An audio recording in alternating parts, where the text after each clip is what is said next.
अस्सलाम अस्सलाम वालेकुम। वालेकुम व्यूअर्स, क्या हाल चाल है। उम्मीद करता हूँ सब ठीक ठाक होंगे। मेरी दुआ है कि आप हमेशा हंसते रहें, मुस्कुराते रहें, हमें अपना प्यार दिखाते रहें। मेरा नाम है साबिर सुल्तान।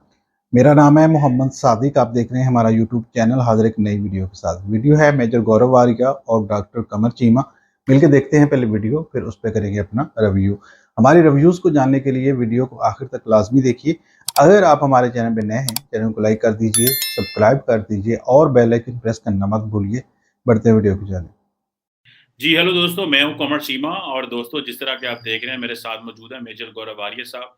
मेजर साहब, सबसे पहले तो आपके वक़्त का बहुत शुक्रिया। थैंक यू चीमा साहब, बहुत बहुत धन्यवाद आपका। Thank you. Thank you. Major साहब, आज एक बड़ी इम्पोर्टेंट पार्टनरशिप है जो कि डेवलप हो रही है, इसको हम डेवलपिंग मैं तो कहूँगा, और वो जी। इंडिया, इज़राइल और यूएई की है। बहुत सारे लोगों का कहना ये है कि इंडिया जो है वो इज़राइल के और मुस्लिम वर्ल्ड के जो करीब हो रहा है, दैट इज टू अंडरमाइन वो जो ओआईसी की जो एक सुपरियोरिटी थी, या ओआई का जो एक अपर हैंड था कश्मीर के ऊपर, उसको लेकर के वो इस तरह कि एक तो यूएई और जो बाकी मिडिल ईस्टर्न ममालिक हैं उनको न्यूट्रलाइज करो, और दूसरा एक कहा गया था कि इंडिया जो है वो इसराइल मॉडल लेके आ रहा है कि जिस तरह इसराइल जो है वो फलस्तीनियों को डील कर रहा है, उसी तरह जो है वो इंडिया कश्मीरियों को डील करेगा। जिस तरह फॉर एग्जांपल रिसेंटली कश्मीर में ये सुरंगों का मसला आ गया।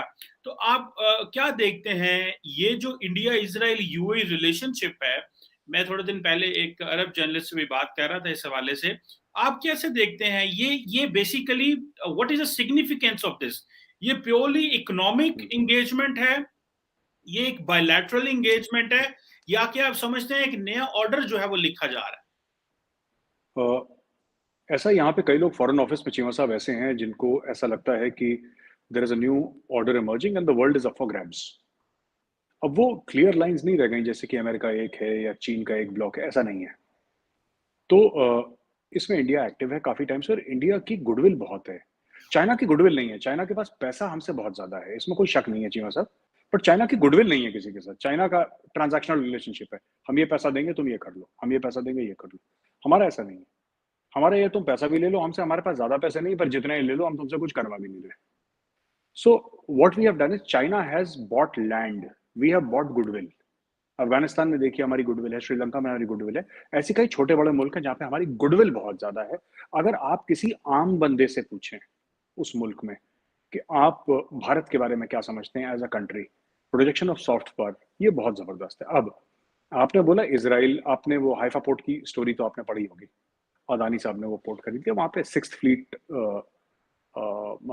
Is there at Haifa and it's strategically very important. वो मुझे समझाने की जरूरत नहीं, you know better than me Cheema साहब, आप फॉलो करते हैं चीजें।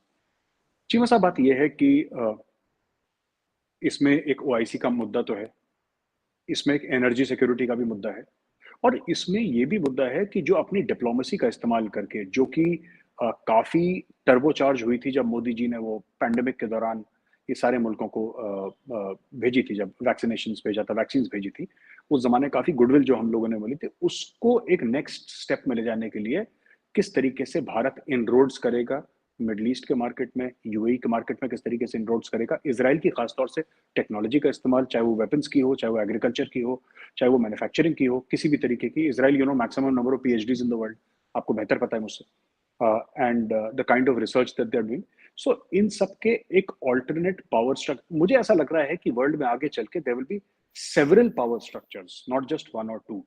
एक जमाने में कहते थे कि सिर्फ यूएस और यूएसएसआर है, फिर बाद में काफी सालों तक सिर्फ यूएस रहा, फिर बाद में 80s 90s के बाद चाइना उभर कर आ गया। अब मुझे लग रहा है कि the ground is open for more and more alignments in the world, multipolar world जिसको हम कह भी सकते हैं एक तरीके से।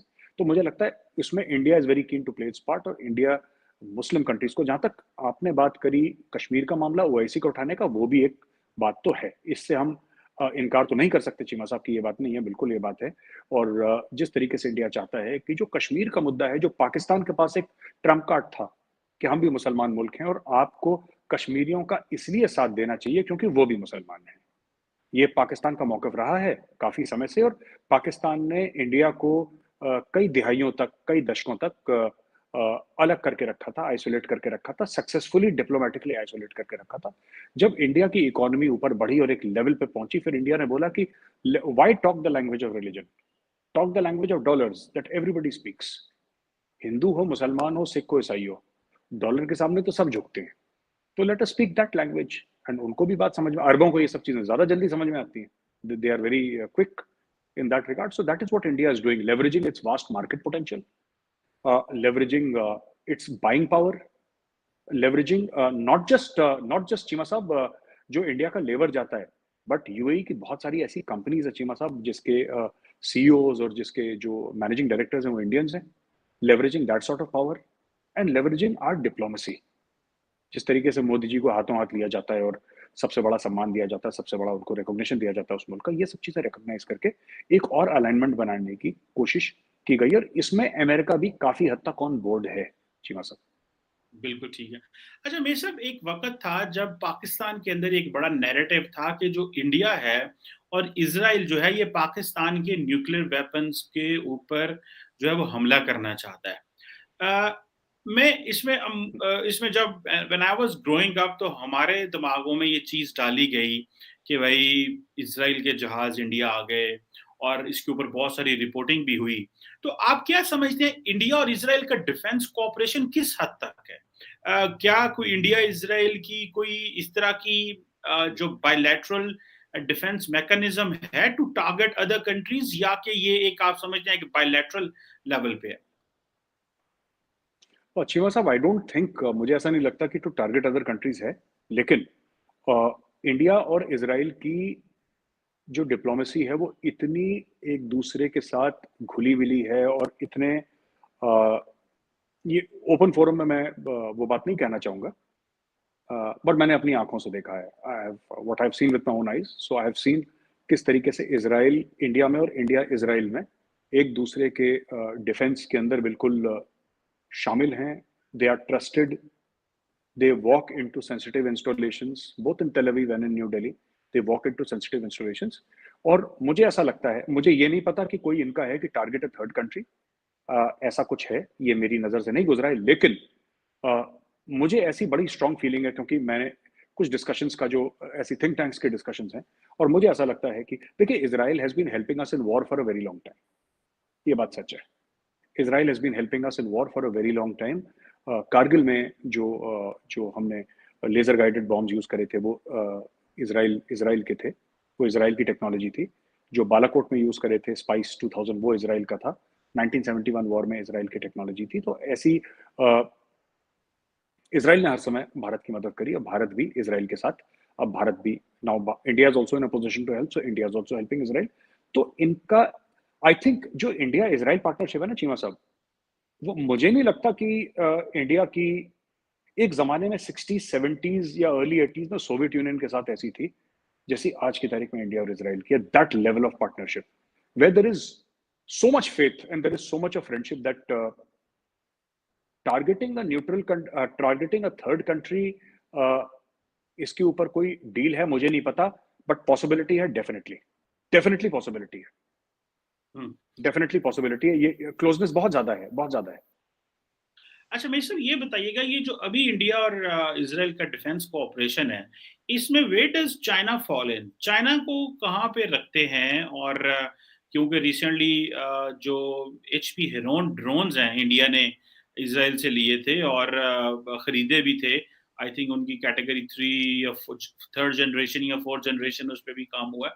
तो इंडिया इजराइल का डिफेंस कोऑपरेशन कैसा है? और इसमें जरा कीपिंग इन माइंड चाइना जरा हमें बताएं, क्योंकि वो जो आप बात कर रहे हैं माजी में, तो जारी बात है अगर 71 की बात की जाए तो पाकिस्तान है, लेकिन अभी तो you have a new adversary. तो उस सेंस में इंडिया और इजराइल का जो डिफेंस कोऑपरेशन है वो कहाँ पे है, किस लेवल पे है? ये जो आपने हेरोन ड्रोन्स की बात करी है चीमा साहब, ये तो नए वाले ले रहे हैं।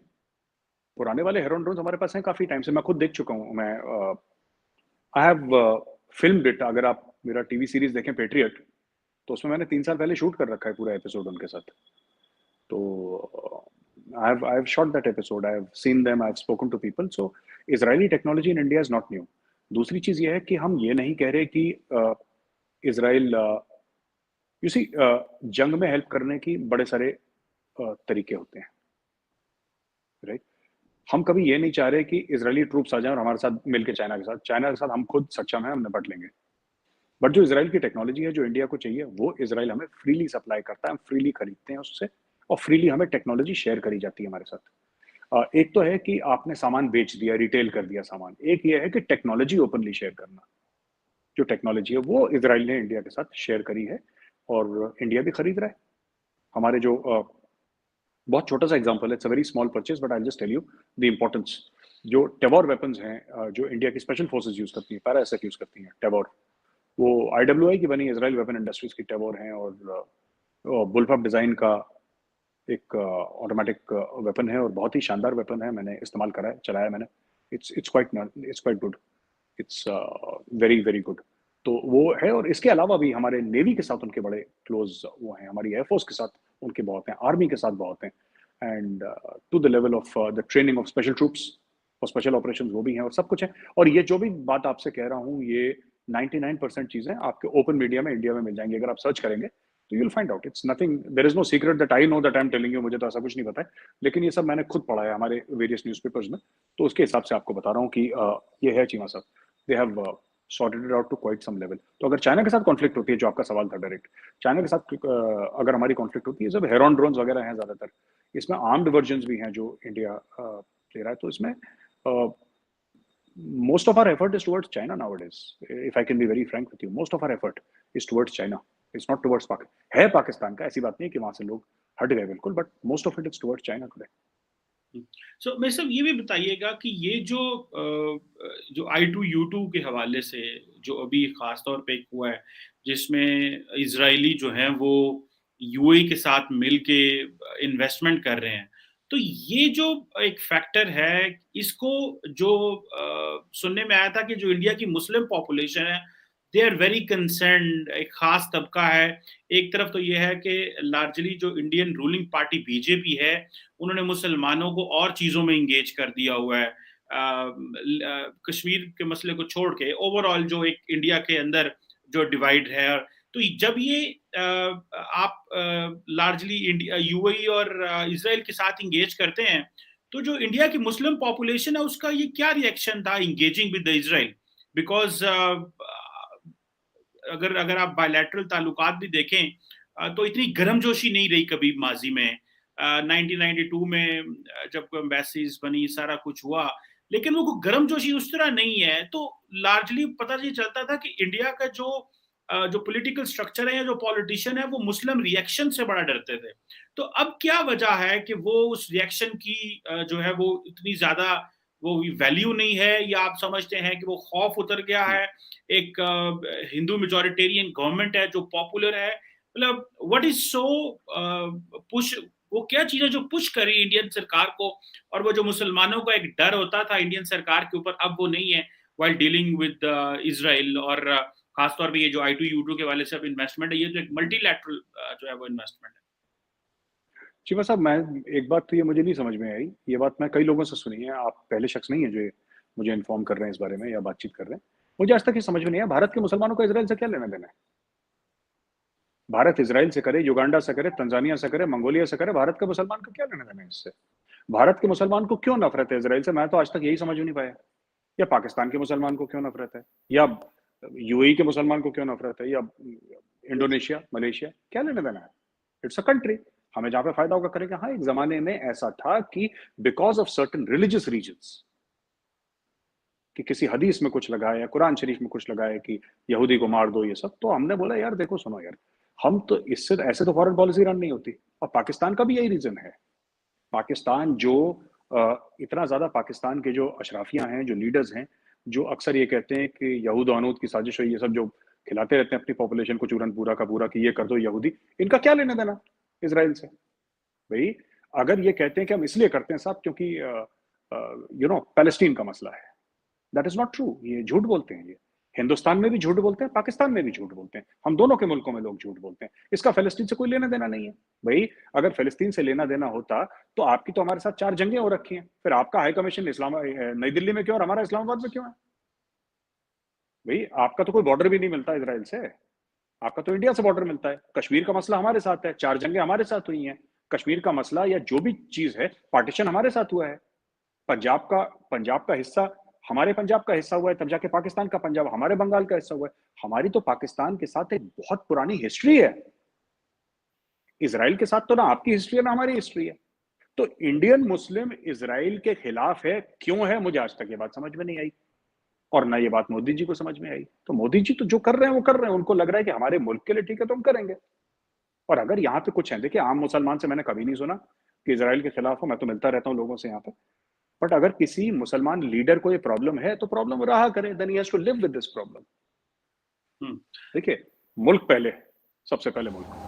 जी, तो व्यूअर्स, वीडियो हमने देखा, वीडियो था इंडिया इसराइल यूएई की डिफेंस पार्टनरशिप हो रही है आपस में, और इसराइल और इंडिया भारत के जो तल्लुकात हैं उस पर गुफ्तगू कर रहे थे मेजर साहब, और बड़े अच्छे तरीके से हर चीज़ को समझाने की कोशिश करते हैं, और इनकी गुफ्तगू है उससे काफ़ी कुछ हम भी सीखते हैं, और हमारे जो पाकिस्तानी व्यूअर्स हैं वो भी इन चीज़ों को, इनकी बातों को काफ़ी करीब से देखते हैं। दूसरा रहा मामला पाकिस्तान और इसराइल के तल्लुकात क्यों नहीं बेहतर, और इंडिया और भारत के और इसराइल के क्यों इस तरह से तल्लुकात बेहतर हैं। तो एक तो बात है कि हम शुरू से ही इसराइल को माना नहीं है पाकिस्तान ने, उसकी पता नहीं क्या क्या वजूहात हैं जो माजी में बताई गई हैं। अभी के लिए तो लगता यही है कि इसराइल एक ज़बरदस्ती का मुल्क बनाया गया, फ़लस्तीन की जो आबादी है उनको घेर कर, और उसमें सबसे बड़ी वजह जो हमारा किबला अव्वल था मस्जिद अक्सा, वहाँ पर आए दिन जो उनके मज़ालिम देखने में आते हैं, वहाँ पे लोगों को मारते हैं, और बिला वजह अपनी जो ताकत के नशे में वहाँ के जो लोग हैं फ़लस्तीनियों को मारते रहते हैं। पाकिस्तानियों का तो सिंपली यही नैरेटिव है, और इसी वजह से इसराइल को नहीं मानते। माजी में क्या होता रहा, क्या नहीं होता रहा, उसका इतना इम्पैक्ट नहीं है। आज के लिए हम देखते हैं कि हमने अभी तक इसराइल को इसी वजह से तस्लीम नहीं किया हुआ कि एक ज़बरदस्ती का मुल्क बना हुआ है और उसको सपोर्ट करता है अमेरिका, और वो मज़ालिम उठाता है फ़लस्तीन के लोगों पे, और आज के टाइम पे भी वो जो उनकी ही जगह है, उनकी ही किबला अव्वल है मस्जिद अक्सा, और वहाँ पे जाके अपना कब्ज़ा जमा लेता है और वहाँ के लोगों को आए दिन मारता रहता है, क्योंकि जो फ़लस्तीन है वो एक गरीब मुल्क है, उसके पास फ़ौज नहीं है, उसके पास उस तरह के वसाइल नहीं हैं कि अपना डिफेंस कर सके। और इसराइल क्योंकि एक ताकतवर मुल्क है और काफ़ी सारे ममालिक की सपोर्ट है इसराइल को, और वो ख़ुद के भी एक वो काफ़ी ज़्यादा डिफेंस के हथियार बनाता है, तो उनको वो आए दिन इस्तेमाल करता रहता है फ़लस्तीनियों। अब इंडिया और इसराइल का रिलेशन इतना क्यों अच्छा है? इंडिया और पाकिस्तान क्योंकि एक दुश्मन ममालिक हैं, और इनकी कई जंगें भी हो चुकी हैं, और उन जंगों में इसराइल ने सपोर्ट किया है भारत को, पाकिस्तान को नहीं किया, क्योंकि पाकिस्तान के साथ उसके रिलेशन कभी अच्छे रहे ही नहीं, तो क्यों करेगा पाकिस्तान को वो सपोर्ट? क्योंकि पाकिस्तान की सपोर्ट में चाइना था, और चाइना और इसराइल की भी कुछ अच्छी नहीं है आपस में। तो यही वजह है कि पाकिस्तान का बुलाव कुछ और है। आज के समय में पाकिस्तान अपने ही मामलात में झूल रहा है, और दुनिया आपस में अपने जो रिलेशनशिप हैं, दिफाई ज़रूरियात हैं या कुछ ट्रेडिंग पार्टनरशिप कह लें, दुनिया आपस में कर रही है। और पाकिस्तान के यहाँ लोगों की नज़रें होती है सुप्रीम कोर्ट पे कि क्या कोई हुकूमत बन जाएगी पाकिस्तान में, क्या कोई हुकूमत ऐसी मिल जाएगी पाकिस्तान को जो पाकिस्तान को एक ट्रैक पे ला सके, पाकिस्तान जिस गड्ढे में गिर चुका है क्या उसको इससे निकाल पाएंगे? तो पाकिस्तान के आज के जो हकीकत है वो यही है कि सारी दुनिया से पाकिस्तान कटा हुआ है, दुनिया पाकिस्तान को मुंह लगाने के लिए तैयार नहीं है, और जो बांग्लादेश हमसे ही हमारा हिस्सा अलग हुआ था वो भी हमको गालियां दे रहे हैं, और उसकी वजह उसके पीछे चाहे कुछ भी ना हो। तो ये हालात हैं जब आपके पास खाने के लिए कुछ नहीं होता, आपके पास दुनिया को दिखाने के लिए कुछ नहीं है कि हमारे पास कुछ है ही, हमारे पास कुछ रिजर्व बचे हैं, तो सारी दुनिया फिर आपसे मुंह मोड़ लेती है। और हमारे जो करता धरता है वो आज भी इस नशे में है कि हुकूमत किसी तरह हमें मिल जाए, हुकूमत किसी तरह हम बना लें, और फिर पाकिस्तान को जो बचा खुचा है उसको भी लूट खसूट लें। तो भारत के तल्लुकात इसराइल से, यूएई से, बल्कि सारी दुनिया से बढ़ रहे हैं, और भारत दुनिया में एक मकबूल होता हुआ देश नज़र आ रहा है पिछले कुछ सालों से, और पाकिस्तान उतनी ही तेज़ी से अपने पीछे की तरफ उसने ट्रैक पकड़ा हुआ है, और ये कब तक जारी रहता है ये समय ही बता सकता है। बिल्कुल जी, ये जो इंडिया, यूएई, इसराइल की जो दफाई बजट के ऊपर डील हो रही है, वो इन्वेस्टमेंट कर रहे हैं, ये कोई पहली बात नहीं है, वो पहले से भी कर रहे हैं यूएई ने, और यूएई ने एक्सेप्ट भी किया हुआ है इसराइल को। तो यही चीज़ें हैं कि उसके खिलाफ जो है वो प्रोटेस्ट जो पहले होते थे, अब अवाम जो है ना उसके ऊपर वो उन्होंने प्रोटेस्ट नहीं किया, क्योंकि ये एक मुल्क का है, फेल है अपना, वो किसी के साथ ताल्लुकात रखे ना रखे वो अलग चीज़ है, एज ए मुस्लिम उम्मा वो अलग मसला है। तो इसलिए अगर वो आपस में ऐसा दफाई बजट कर रहे हैं, वो आपस में जो है ना कर रहे हैं, वैसे भी इसराइल जो है ना वो पश्चिम पुष्ट सारे ममालिक के अंदर ही अपनी इन्वेस्टमेंट की हुई है, उसकी कंपनियां हर मुल्क में काम कर रही हैं, तो लेकिन उसके जो पार्टनर हैं, जो जिन्होंने फ्रेंचाइजें ली हुई हैं, वो उस मुल्क के बशिंदे हैं, लेकिन पश्चिम पुष्ट वो कंपनियां जो हैं वो इसराइल की हैं। अगर उनको एक्सेप्ट किया हुआ है तो ये सारे तजारत का मामला जो है वो अगर यूएई करता है, हर मुल्क को अपना अपना देखना होता है, लेकिन पाकिस्तान का नज़रिया शुरू से यही है कि हमारे जो कायद थे, कायद आज़म मोहम्मद अली जनाब, उन्होंने शुरू में ही इसको जो है ना यूरोप का नाजायज़ बच्चा करार दिया था, तो इसलिए हम उसको एक्सेप्ट नहीं करते, क्योंकि ये मुस्लिम उम्मा के ऊपर जो है ना इसको गाड़ा गया है, तो ज़बरदस्ती वहाँ पे बिठाया गया है, और आहिस्ता आहिस्ता 1948 से लेके आज तक देखें कि फ़लस्तीन जो सिकुड़ गया है और इसराइल जो है वो बढ़ता जा रहा है, और नाजायज़ यहूदी बस्तियाँ जो है वो आगे बढ़ाता जा रहा है। और इसी बात के ऊपर जो है ना आप देखें, यूक्रेन वार के ऊपर जो है ना पूरी दुनिया ने आवाज़ उठाई, सबके जो है तिल मिला उठे, देखें जी यूक्रेन के ऊपर होगी जंग मुसल्लत हुई है।